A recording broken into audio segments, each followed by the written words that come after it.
Hello, this is Robert Rickover at Body Learning, and today my guest is Caitlin Freeman, who's an Alexander Technique teacher in Pittsburgh, Pennsylvania.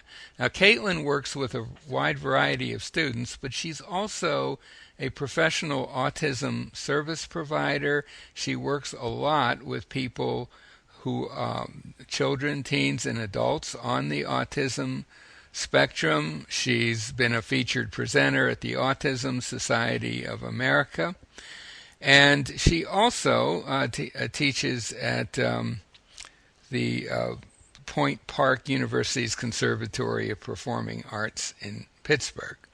So we're going to talk today about the Alexander Technique and how it might be useful for people who have autism. Caitlin, welcome. Hi there. Thank you for having me. Oh, well, thank you for agreeing to this. I should say that Caitlin and I were just at a conference, and Yes. we discussed we were going to do this interview, and now it's not even a week later, and we're doing it. That's Great. great. So, Caitlin, could you start by giving our listeners a very short description of the Alexander Technique?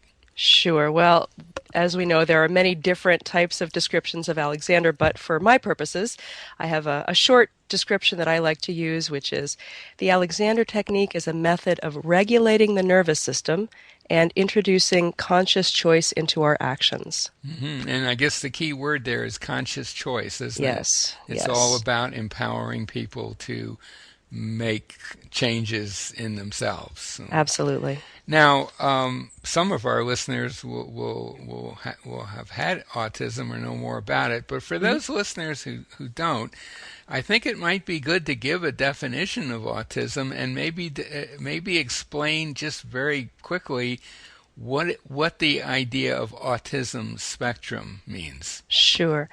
Well, autism is ultimately it's an interaction of the genes and the environment. So you have to have both the genes for it and an environmental trigger. It ultimately leads to difficulties with social cognition, so that people have difficulty with social interaction. People with autism sometimes have difficulty recognizing faces and processing language.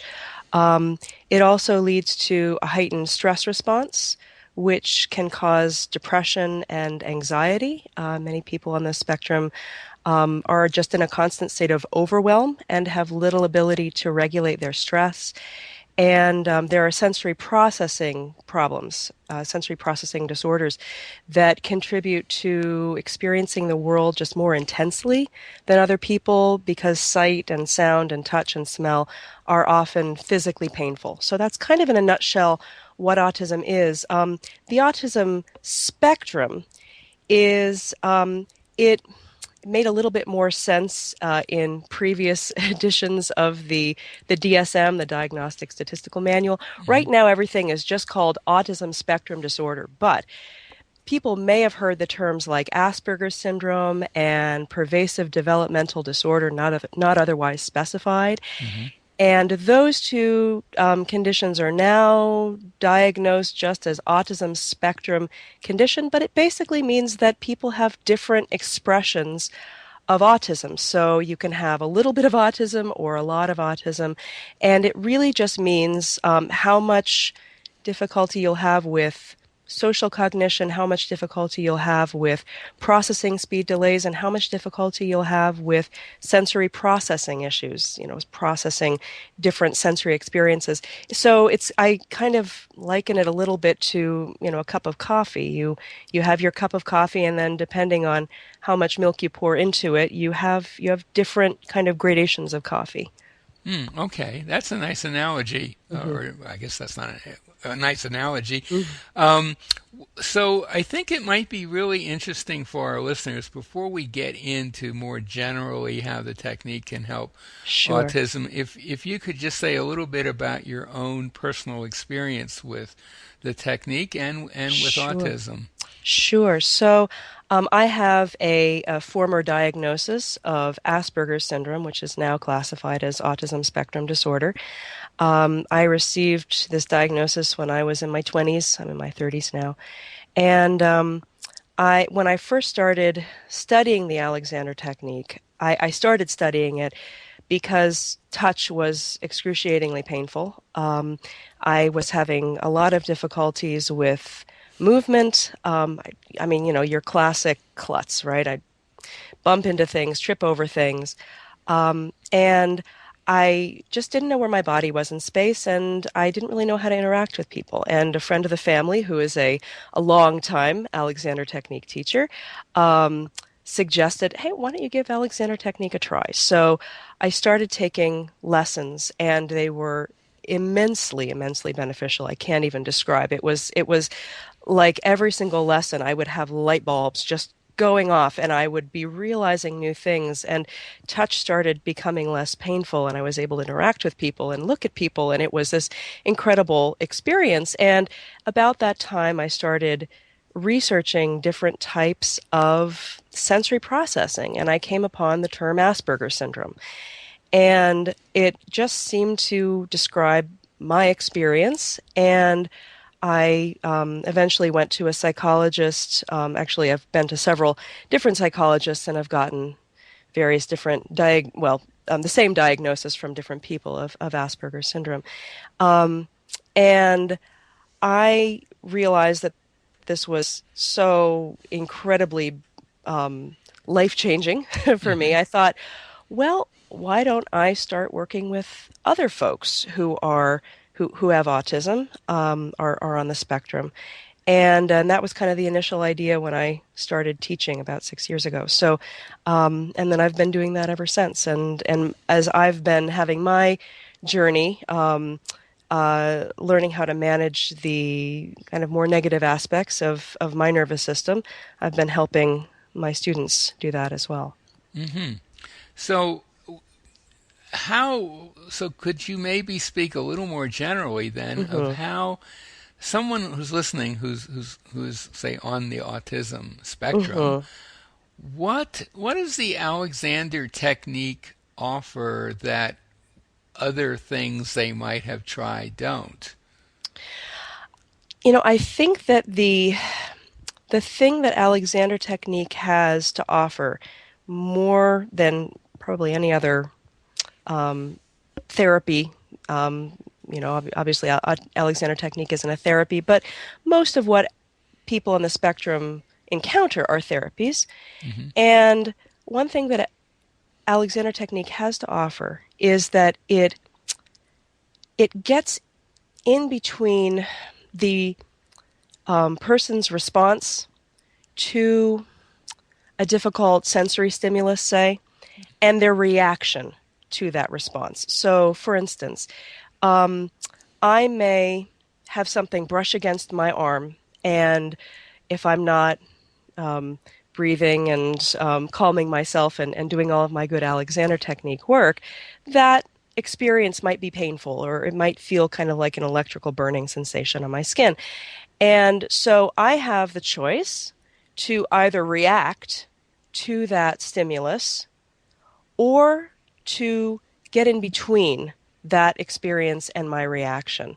And so I have tools from the Alexander technique that allow me to quiet my response to that stimulus, to calm down my nervous system. And even though I've had that experience, I then have a choice in what I can do, and I can regulate my own nervous system and then get myself back on an even keel.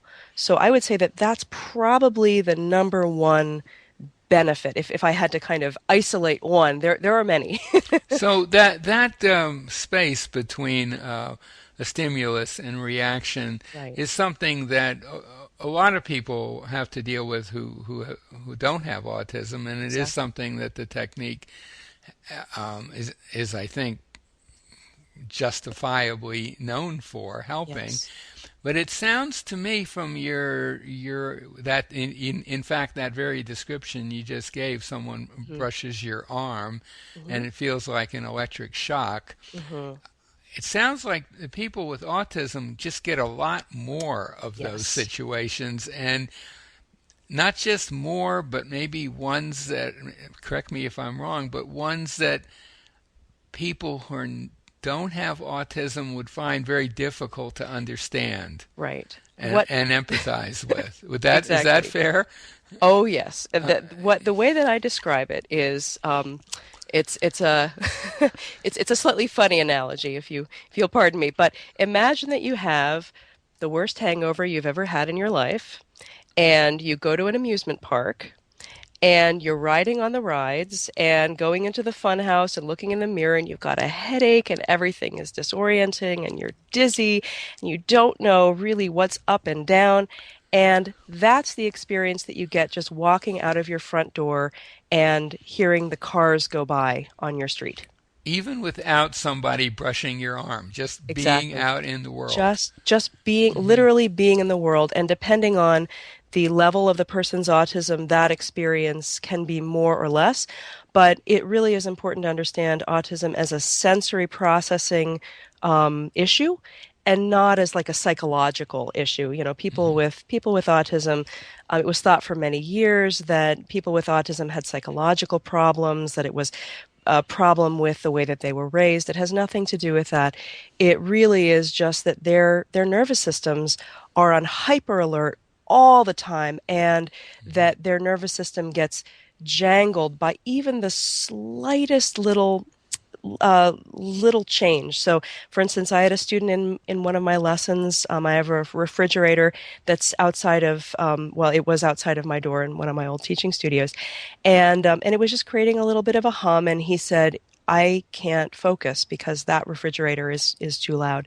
And I went in and I unplugged the refrigerator and we went on with our lesson and it was just fine. But that much of that little tiny buzz was enough to derail the lesson. And I think we've all had experiences in life of where something really affected us more than other people around us, and we've Right. said, "I can't, well, I can't. Oh, this is the music's too loud, or I don't. Hmm. That sound is irritating." I think that's something that people can identify with, and it sounds as though, again, that people with autism just have a lot more of that, and Exactly. and and Exactly. maybe more. As you say, it was just a little hum from the Hmm. refrigerator that no one else probably would notice or care about, right? Right. But for Yeah, him, it probably sounded like a jet engine. yeah, So, yeah. and the other important thing to understand about autism is that different people with autism will have different sensory issues. That particular individual had a lot of auditory processing issues. Hmm. I don't have that. I have a lot of visual processing issues. So if I go into a room with fluorescent lights, I can see those lights flicker, whereas a lot of people can't see that. And so if I go into a room with a lot of fluorescent lighting and not a lot of natural lighting, I can feel kind of nauseated. So, you know, it really just depends. And some people don't have any trouble with fluorescent lighting, but they'll have trouble with something else. So it's just depending on how their nervous system is working. Now, you said earlier that the big thing that the technique has to offer is helping people with that stimulus Hmm. response interface. Are there any major secondary things that Oh, you'd yeah. like to talk about? Sure. So, one of the real benefits of the Alexander technique when working with people on the spectrum is that it helps people on the spectrum, anybody really, but especially with people on the spectrum, it helps them integrate their senses of touch, movement, and balance. And those three senses, tactile sense, proprioception, vestibular sense, those three senses are really integral to the way that we move through the world. And they are, if there are disruptions in those senses, it often creates so much distraction and so much static in the person's experience that it is difficult for them to just function in other ways. So that there's a fair amount of evidence that when touch, movement, and balance, those three senses are are regulated, are when people are better able to process those three senses, that their social interactions become much easier, that other sensory systems like vision, hearing, smell become easier to process. The proprioceptive sense is a really early sense to wire up in babies and young children, and so when that's disrupted, it makes it harder for everything else to work. So that is really another huge benefit of the Alexander technique, and that was one thing that I got a huge amount of benefit from working with Alexander technique, just knowing where my body was in space. And another kind of going along those lines, one thing that people on the spectrum have difficulty with is coordinating, again, this movement coordination, is coordinating their speech and their breathing and just coordinating their voice. And when I'm working with somebody on the autism spectrum, I'm going to be working with them a lot on breathing. So I'll use the Alexander technique whispered ah with them. I'll use various different vocal techniques, breathing techniques from Alexander to help them to coordinate the that whole muscular system, muscular and neurological system that allows them to speak effectively. So that's another area that the Alexander world really has an edge on. A lot of people who work in speech language pathology may not have the idea of the functioning of the whole person when they're working with speech and with breathing. They may have specific techniques that they use, but they're not looking at the coordination of the entire person. So that's another area in which Alexander technique can be really truly helpful. And the whispered ah that you mentioned is I guess we could best call it an Alexander technique teaching procedure. Mm-hmm. And I don't think we want to go into it here, but Right. it's something that a teacher can show you as part of your lessons. Right. It, and are there other connections that you'd like to talk about before we come to a close in terms of how the technique can be useful for people on the spectrum? Sure. I mean, really the main the main thing to understand is that the Alexander technique gives people on the spectrum, and really anybody, a say in how they move through life, and that's been really the biggest the biggest benefit for me is that I am not sort of at the mercy of my sensory environment, that I have the ability to control my reaction to the environment. And I also have the ability, a finer gradation of understanding of just what is too much, so that I can say, this environment really is just, I know that if I stay in this environment, I am going to be overstimulated, and I now have the opportunity to say no, to say, no, I'm going to go and do something else. I'm going to go to a quiet room. I'm going to regulate myself. I'm going to do what I need to do to take care of myself. And that's within Alexander technique speak, that would Yeah. be part of inhibition, would be this ability to say no to experience, to say, I don't want to be in this noisy room, even if noisy, by what I mean by noisy is Hmm. the hum of an air conditioner or a refrigerator. I have choice in what I do. So that's really I think the biggest thing that Alexander technique And has to offer. I think that's very general statement about the Hmm. technique for students of all kinds. That Yeah. it really it gives you powers, if you like, or ability to change things in yourself or change your relationship with the environment that you may never have imagined you might have. Hmm. And yet the Absolutely. process ultimately the ideas of the technique, and in some ways the teaching process is incredibly simple.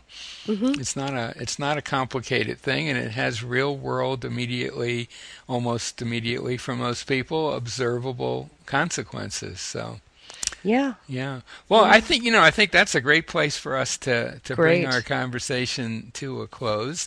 Sounds good. My guest today has been Caitlin Friedman, an Alexander Technique teacher in Pittsburgh, Pennsylvania.